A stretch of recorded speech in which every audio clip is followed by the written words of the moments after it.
One of my favorite movie themes is that reality is not what you think, and if you could see past the illusion, you'd be forever changed by the experience. An iconic movie that embodies this theme is The Matrix. The main character, Neo, is not only himself changed by waking from the digital illusion in which he lived most of his life, but subsequently follows a path that transforms the illusion itself. Today on the Temporal Reverie, I want to talk about the illusions that inhabit what we consider reality, and also how the divine birthright of consciousness empowers us to act as co-creators of our lives and our world. The story of Neo's awakening in The Matrix is the most obvious expression of the theme that reality isn't actually real, but the movie contains another layer of illusion that's less obvious. The so-called reality into which Neo is awakened isn't real either. It's also an illusion, but crafted from script and costume and sets and special effects. Neo is liberated from one false reality only to be caught up in another layer of false reality. All the while, we watch the illusion of the film so secure in our conviction that we occupy the authentic world. But do we? The Matrix contains two illusions, one nested neatly inside the other. Who's to say that those of us watching that story unfold aren't merely characters of a different sort, characters living in a seeming reality that may be just another layer of illusion waiting to be discovered?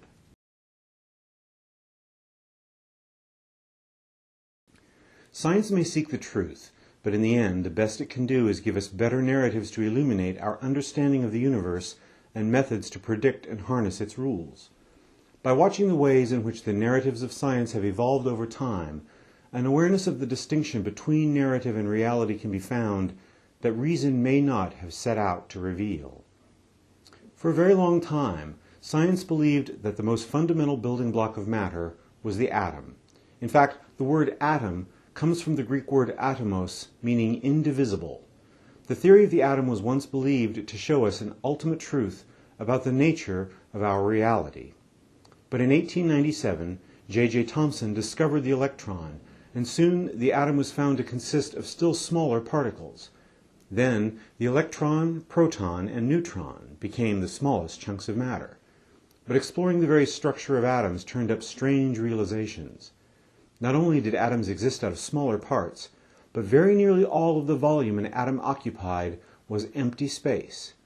Everything we consider solid is actually mostly empty space. Talk about reality not being what our senses suggest it is. But let's not stop there. Chances are good the mental image you have of atomic structure looks like this: a cluster of protons and neutrons huddled in the nucleus, surrounded by spherical electrons moving in circular, almost planetary orbits. But that's not how we find electrons around the nucleus.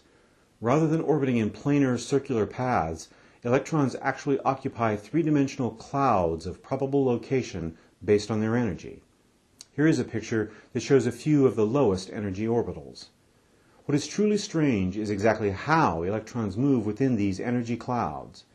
According to quantum mechanics, electrons jump around from spot to spot within their orbital. That may not sound so strange until you learn that jumping around means electrons momentarily vanish from one location and reappear in the very next moment at a random location. A kind of teleporting happens in which it is possible for an electron to go instantly from one side of an atom to the opposite side without passing through any of the space between the 2 points. Science and reason peel away one illusion only to reveal yet another.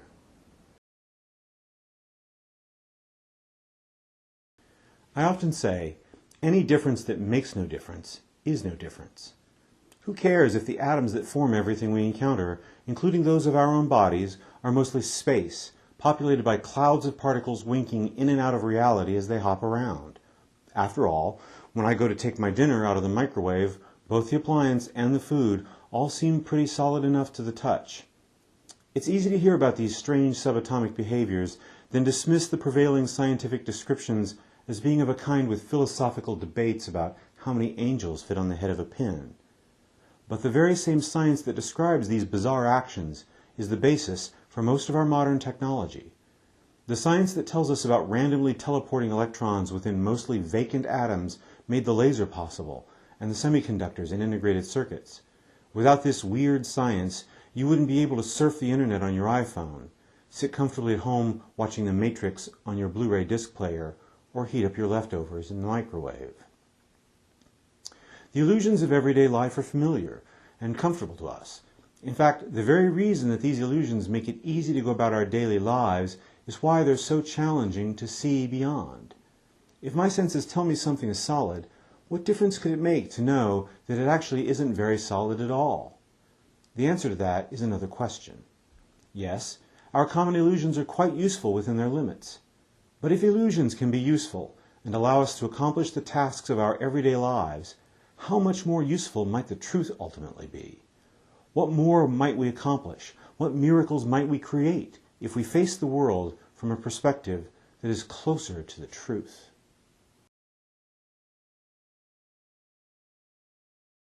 Our waking or conscious minds provide a space in which our egos live, where our thoughts take shape, and where we make the choices that direct our lives. This is where we give birth to the ideas for what we'd like reality to be, the thoughts that become things, in the language of the law of attraction.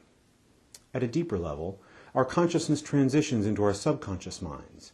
This is where forgotten memories are held, a lifetime of programming, and probably the knowledge accumulated from previous incarnations.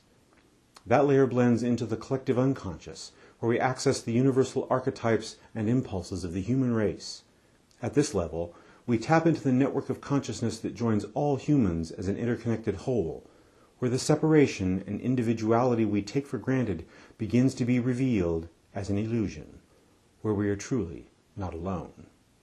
And deeper still, this expanding and interwoven field of consciousness merges with the divine source, or what I call the mind of God. While it's easy to follow this layering starting from our conscious minds, it's very useful to think of this from the other direction. The dreaming mind of God, creating all of the reality of the universe, manifests the foundation of humanity in the collective unconscious.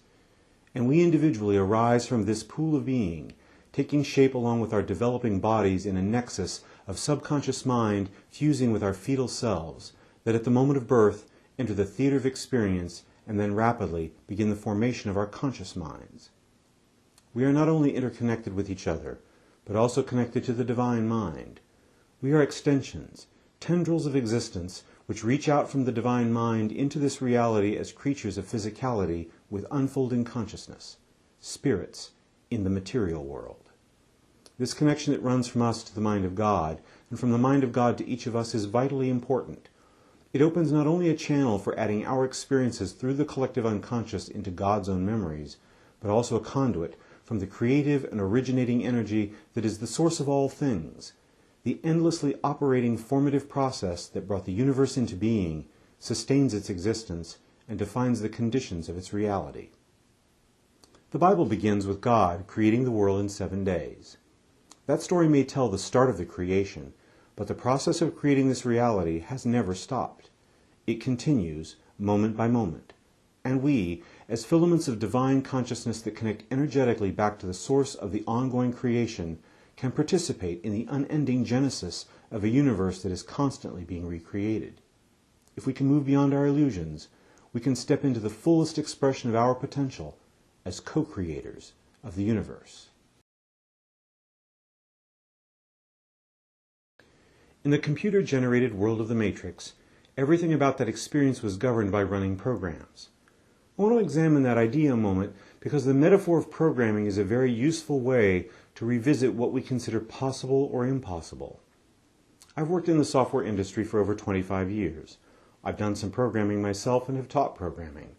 That experience gives me some insight into the behavior of software. Modern programming often deals with design choices about default behaviors and event-driven responses. Default behaviors are designed to be automatic, to exhibit themselves in the absence of anyone interacting with the software. The way a screensaver takes over your screen, for example, is determined by programming that kicks in when nobody is touching the computer. It's all default behavior, until you touch the keyboard or move the mouse. Then an event-driven response takes over. In that situation, the code is written to prioritize responding to the event that your touch triggered. The default programming takes a back seat and returns control of the screen in deference to your overriding contact. If you had never seen a computer before and were shown the screen but not the keyboard or the mouse and had no knowledge of how you could use either to affect the system, you might be tempted to conclude that the computer ran on unchangeable laws. But that conclusion would be mistaken, a misinformed belief based on an illusion.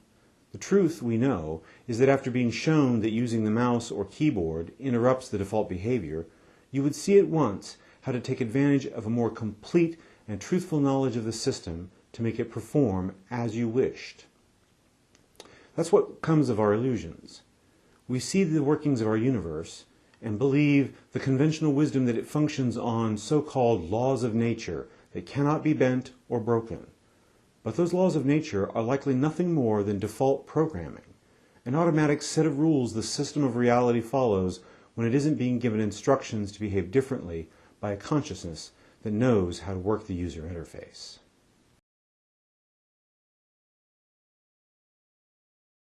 Consider this. I hold my hand up for you to see, turn it back and forth, flex and release my fingers. How did I do this? By using unseen connections that experience has taught me over the years are there to be used. Nerve impulses initiated in the brain travel down to motor nerves in my arm, hand, and fingers, activating muscles that I know will operate my skeleton to make what you just saw take place. Of course, the process began with something vague and abstract, the idea of holding up my hand and moving it. And somehow, an idea that briefly existed only as potential was translated into biological responses that caused you to see what I wanted to show you. It happened just as I intended. Why? Because of a lifetime of experience accumulated from the trial and error thrashing about in infancy and childhood of observing and internalizing the correlation between what happens in my mind and how my body responds. But my thoughts are not just connected to the nerves and muscles of my arms and hands. They are also connected to the divine source from which all things arise and are created. What I am learning by trial and observation, like many others, perhaps like you, is how my thoughts result in signals sent through the unseen connections to make other parts of reality move as I wish. Reality responds to our thoughts, but as a species, we've not yet mastered how to find all those connections that let us override reality's default behavior, its laws of nature, and substitute our own will. What most of us are missing is successful experience learning the powerful lesson of how to make the conditions of your life conform to your wishes as easily as you can move your hand around. And for that, you need belief. Belief is the software of the soul. The universe tends to produce what you truly expect to happen, good or bad, anything or nothing. Our ability to shape the circumstances of our lives is only limited by what we truly believe.